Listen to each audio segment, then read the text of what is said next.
السلام علیکم، آپ دیکھ رہے ہیں این نیوز اور میں ہوں عبد الوہاب احمدانی۔ خبروں کا آغاز کریں گے اور جانیں گے پاکستان بھر سے اہم خبریں۔ وزیر اعلیٰ پنجاب کی ہدایت پر ضلع ویہاڑی میں تجاوزات کے خلاف آپریشن جاری۔ ڈپٹی کمشنر ویہاڑی سید آصف حسین شاہ نے پرانا لاری اڈا روڈ پر تجاوزات کے آپریشن امتحانی مرکز میں امتحانی عمل اور ڈی ایچ کیو ہسپتال میں طبی سہولیات کی فراہمی کا معائنہ کیا۔ ڈپٹی کمشنر سید آصف حسین شاہ نے پرانا لاری اڈے پر تجاوزات کے خلاف جاری آپریشن کا معائنہ کرتے ہوئے کہا کہ شہر کو تجاوزات سے پاک کرنے کے لیے وسیع پیمانے پر مہم شروع کر دی ہے۔ اس سلسلے میں دکانوں کے سامنے پختہ بورڈ اور رکاوٹوں کو ہٹایا جا رہا ہے۔ ڈپٹی کمشنر نے امتحانی مرکز گورنمنٹ اسلامیہ ہائی اسکول میں میٹرک کے ضمنی امتحانی عمل کا بھی جائزہ لیا۔ طلبہ کی رول نمبر سلپ، امتحانی کاپیاں اور حاضری شیٹ چیک کی۔ ڈپٹی کمشنر ویہاڑی سید آصف حسین شاہ نے ڈی ایچ کیو ہسپتال دورے کے موقع پر طبی سہولیات سمیت دیگر انتظامی امور کا تفصیلی معائنہ کیا اور ہسپتال میں مریضوں کو عمدہ ترین علاج معالجے کی سہولیات بلا تعطل جاری رکھنے اور صفائی ستھرائی کے نظام کو مؤثر بنانے کا حکم دیا۔ اگلی خبر شامل کریں گے بہاول نگر سے۔ نابالغ بچی کا نکاح زبردستی 45 سالہ شخص کے ساتھ کرنے کے واقعے پر وزیر اعلیٰ پنجاب مریم نواز شریف کا نوٹس۔ وزیر اعلیٰ پنجاب مریم نواز کی جانب سے بہاول نگر میں نابالغ بچی کا نکاح زبردستی 45 سالہ شخص کے ساتھ کرنے کے واقعے کا نوٹس لینے پر chairperson Punjab women protection authority Hina Pervaiz but Bahawal Nagar پہنچ گئیں۔ چیئرپرسن ہنا پرویز بٹ کی نابالغ بچی سے شیلٹر ہوم میں ملاقات۔ اس موقع پر چیئرپرسن ہنا پرویز بٹ کا کہنا تھا کہ متاثرہ بچی کے ساتھ انصاف کے تقاضے پورے کیے جائیں گے اور متاثرہ بچی کی مالی و قانونی معاونت بھی کی جائے گی اور ملزمان کو بمطابق قانون قرار واقعی سزا دلوائی جائے گی۔ ان کا مزید کہنا تھا کہ خواتین اور بچوں کے ساتھ جنسی ہراسگی، گھریلو تشدد اور ہر قسم کے ٹارچر کی روک تھام کے لیے مؤثر اقدامات کیے جا رہے ہیں۔ اس سلسلے میں وزیر اعلیٰ پنجاب مریم نواز کی جانب سے ورچوئل وومن پولیس اسٹیشن اور ورچوئل سینٹر برائے چائلڈ سیفٹی کا قیام بھی عمل میں لایا جائے گا۔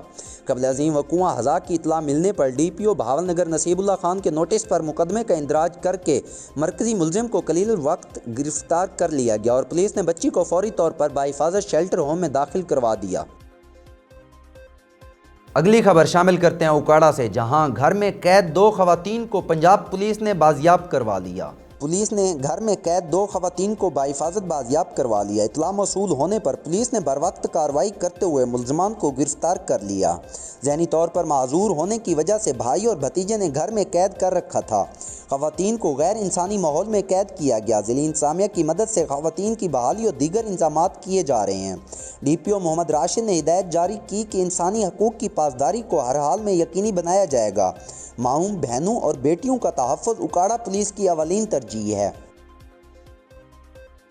اگلی خبر شامل کرتے ہیں ویہاڑی سے۔ 36 زرعی گریجویٹس میں 1 سال کے لیے انٹرنشپ تقررنامے تقسیم کیے گئے، جس میں ڈپٹی کمشنر ضلع ویہاڑی میں میرٹ پر منتخب ہونے والے 36 امیدواروں میں انٹرنشپ تقررنامے تقسیم کیے اور مبارکباد دی۔ ڈپٹی کمشنر کا کہنا تھا کہ پروگرام سے کاشتکاروں کو جدید ٹیکنالوجی سے استفادہ کرنے کا موقع ملے گا اور طالب علموں کے لیے عملی علم اور تجربہ حاصل کرنے کا سنہری موقع ہے۔ انہوں نے کہا کہ انٹرنشپ پروگرام کا مقصد نوجوانوں کو اپنے پاؤں پر کھڑا کرنا ہے۔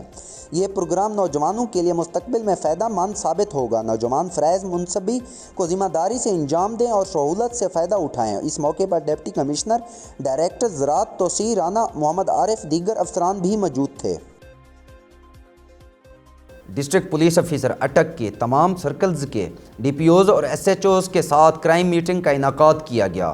ڈی پی او اٹک ڈاکٹر سردار غیاث گل خان کی سربراہی میں ڈی پی او آفس اٹک میں کرائم میٹنگ کا انعقاد کیا گیا، جس میں S P investigation Attock Javeria Jamil بھی موجود تھی۔ اس کے علاوہ تمام سرکل کے ایس ڈی پی اوز اور ایس ایچ اوز نے شرکت کی۔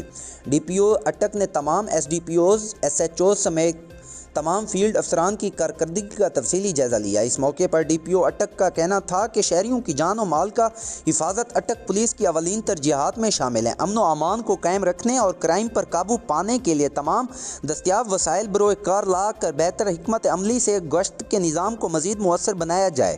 خبریں آپ نے جانی۔ ملک بھر کی خبروں سے باخبر رہنے کے لیے دیکھتے رہیے این نیوز۔ اس کے علاوہ آپ ہمیں ہمارے سوشل میڈیا ویب سائٹس پر بھی فالو کر سکتے ہیں۔